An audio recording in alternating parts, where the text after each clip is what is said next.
Hello guys, this is just a quick vlog about a movie I've seen recently, so I guess you could consider it another one of those informal reviews. First off, as you can see, New Place.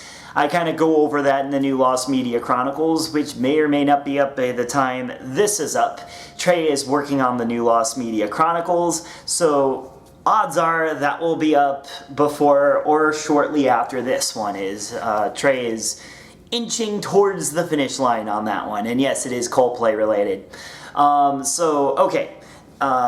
Straight on topic. I went to go see the movie The Walk, which is about Philippe Petit, who back in 1974 walked on a high wire between the Twin Towers of the World Trade Center. And it was done illegally, so they basically had to do it in secret and go completely Mission Impossible on it and try to hide in everything. So I actually got a few questions from some fans about what do you think about that movie being released? These questions obviously asked a few weeks ago, and I didn't even know that this movie was being made. And I'm not much, I wouldn't say I'm not much of a movie person. I love movies, but it is not my expertise, so to speak. I am a music reviewer. I don't even really want to say music critic. Using the word critic means I'm that much more credible. I'm just a reviewer who sits in front of a camera and yaps and yaps and yaps, as far as I'm concerned. So, film is going to be even lower on the list of things that I'm credible to talk about, but I am enough of an enthusiast to at least give my opinion because of my obsession with the 9/11 terrorist attacks and the World Trade Center towers in general. And if you've ever seen my 9/11 episode of the Lost Media Chronicles, you'll get a little bit more of an explanation behind it. But anyways, deviating less. So, the movie is really good. It's actually one of the best movies I've seen all year. And Joseph Gordon-Levitt's performance is just top-notch on it.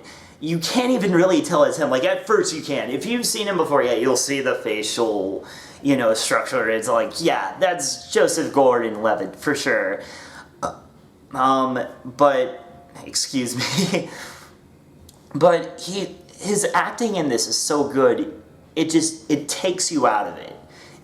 You don't think this is Joseph Gordon-Levitt anymore. You really think you're seeing Philippe Petit talking to you about his crazy high wire stunts and how passionate he is about it.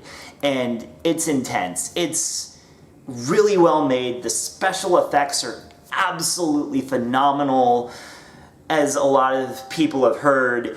Go see it. If you do go see it in 3D and see it soon, because it's probably going to be leaving theaters sooner than later due to it flopping in the box office. It may stick around in some of the smaller independent theaters, maybe even in the second-hand theaters, but it's definitely not going to be in the main seats for much longer, unless it starts getting Oscar buzz, in which case it might come back to the main seats at some point.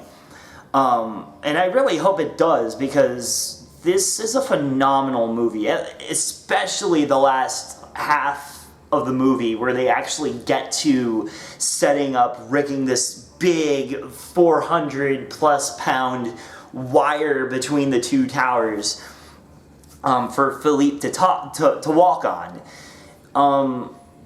And you actually feel like you're on it. You feel like you're walking on the wire with him, which just makes it even more intense. This is not a movie for those people that are afraid of heights, such as I am, but I got over it pretty quickly. But I don't think I'd ever be able to do what he did. I don't think anybody in their right mind would, only the especially crazy. But that's the thing, is he doesn't do it for attention, he didn't do it for the fame, he did it just to feel alive, just to feel a sense of purpose, just because it was his dream. He did it just to do it, which is why so many people tackled their dreams to begin with. So it's a very powerful movie, and I highly recommend it. I've read a lot of the reviews about it, and some of the big complaints people had were that the first half isn't as gripping as the second half. And if I'm going to be honest, yes. But that's not to discredit the first half. The first half is still really well made. We get to know Philippe for who he is. We get to see his past, and that's really important when it comes to this type of stuff. We have to feel the connection to the character in order to really understand what he's going through. I've done very minimal creative writing in my lifetime. I mean, I've written, an Arcade Fire musical. That's to answer another question I keep getting asked, because I cracked one single joke about it in the last 2 Beats Plus episode, and people are like, oh really, was that just a joke or is it real? And it is real. But I've done very minimal creative writing, and I'm not really formally trained in it. But I know you have to really formulate those characters. You have to make them strong, relatable characters, and a backstory is a good way to do that. Had they just thrown you into this, it would not have worked, I think.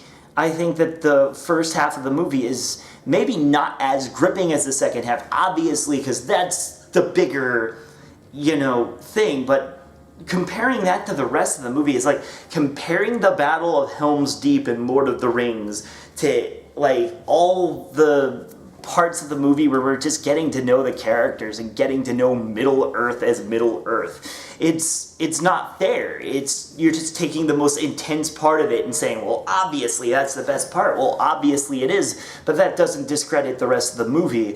I've also heard a lot of people say that it's very, very saccharine during the first half, and I can kind of see where they're coming from, because we're talking about Robert Zemeckis here. We're talking about Mr. Forrest Gump.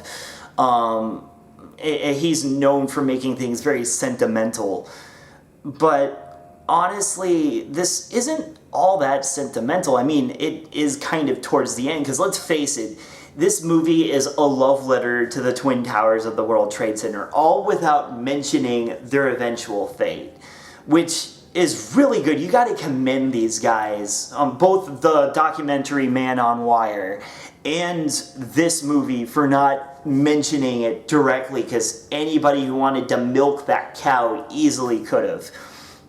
So that's that. It's a really great movie. It's my favorite movie I've seen all year. I haven't seen very many of them. I've just been really busy. I think I've only really went to go see 3 Straight Outta Compton because it was music related, Inside Out because I haven't seen a good Pixar movie in a while, and then this just because of my strange little obsession with the Twin Towers. And honestly, I liked it not because of my obsession, but because it's a great and wonderfully made movie, and you guys need to go see it before it's gone, because there is no other experience like seeing it on an IMAX screen. Watching it on your TV or on your cell phone screen, it's not going to be the same. It's like rewatching Gravity in the same settings. It's definitely something to check out. So with that out of the way, just some quick little updates. So yes, the next Lost Media Chronicles is going to be up. Radiohead is just getting started because of my whole moving situation, because of some other things that have been taking up my time and Trey's time. We've got a bit of a delay going on, and most of that is just because we have a lot that we're juggling in general.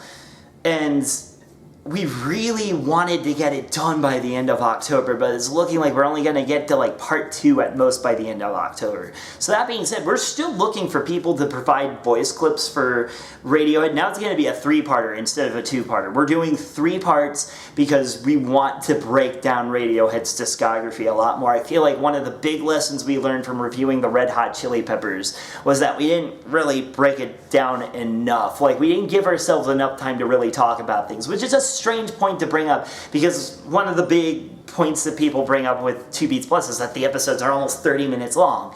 And that's because we actually want to explain what we think about things. Well, with Radiohead, we'd end up with 40, 50-minute long episodes. And also, there's so much early material by Radiohead. Like, I had no idea, because that's one of the things I like to do when it comes to reviewing an artist, is that I like having a lot. I like going over those early works, just so that way you can kind of see what made them go for the genre they go for to begin with, or not go with that genre.